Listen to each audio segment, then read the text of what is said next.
សួស្តីអ្នកទាំងអស់គ្នានេះជាវីដេអូទី3ហើយវីដេអូនេះខ្ញុំនឹងបញ្យល់លម្អិតអំពីជំនឿនិងន័យរបស់ត្រីអារ៉ូវ៉ាណាត្រីនាគដែលគេជឿនិងការគោរពយ៉ាងទូលំទូលាយនៅអាស៊ីសូមតាមដានដូចតទៅត្រីអារ៉ូវ៉ាណាត្រូវគេហៅថាត្រីនាគព្រោះរូបរាងវែងសម្បែតភ្លឺ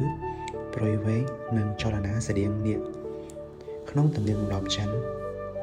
និងអាស៊ីនាគស្មើនឹងអំណាចសំណាងទ្រព្យសម្បត្តិនិងការការពារដូច្នេះត្រីអារ៉ូវ៉ាណាត្រូវបានជឿថាជាត្រីនាំសំណាងនិងទ្រព្យបើយើងនិយាយន័យផ្នែកទ្រព្យសម្បត្តិនិងអាជីវកម្មគឺវាតាក់ទាញលុយនិងភាពរីកចម្រើន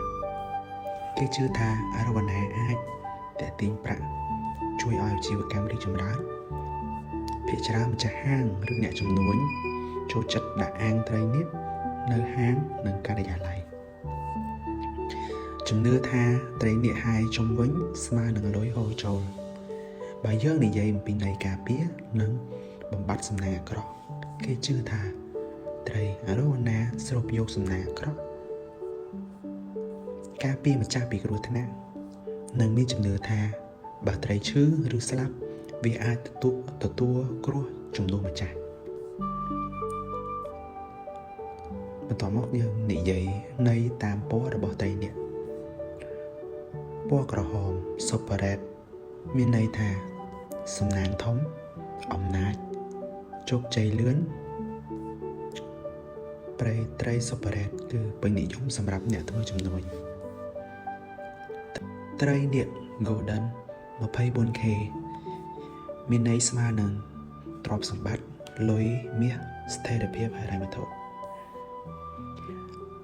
ត្រីនាគបៃតងស្មើន័យថាសុខភាពល្អតុល្យភាពជីវិតសន្តិភាពក្នុងគ្រួសារត្រីនាគប្រាក់ Silver ស្មើនឹងភាពស្អាតការការពារនិងភាពស្ងប់ក្នុងចិត្ត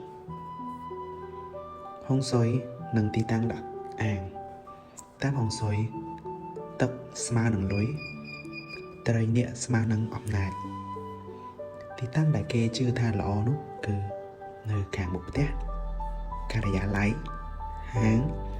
ក្បែរច្រកចូលជៀសវាងបន្ទប់គេងក្រោយផ្ទះឬកន្លែងងងឹត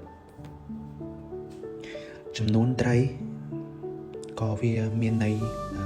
នីមួយៗដែរចំនួនត្រីមួយក្បាលស្មើនឹងអំណាចនិងការដឹកនាំចំនួនត្រី2ក្បាលស្មើនឹងតុល្យភាពចំនួនត្រី3ក្បាលស្មើនឹងការរីកចម្រើន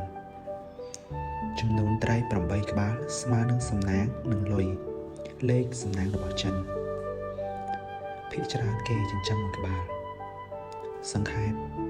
ត្រីអារ៉ូវ៉ាណាស្មើនឹងនាគក្នុងទឹកតំណាងសំណាងទ្រព្យសម្បត្តិអំណាចជំនឿភាគច្រើនមកពីហុងស៊ុយនិងវប្បធម៌ចិនវីដេអូនេះគឺចប់ត្រឹមហ្នឹងជួបគ្នានៅវីដេអូក្រោយខ្ញុំនឹងនិយាយពីទំហំនិងការលូតលាស់របស់ត្រីនាគសូមអរគុណ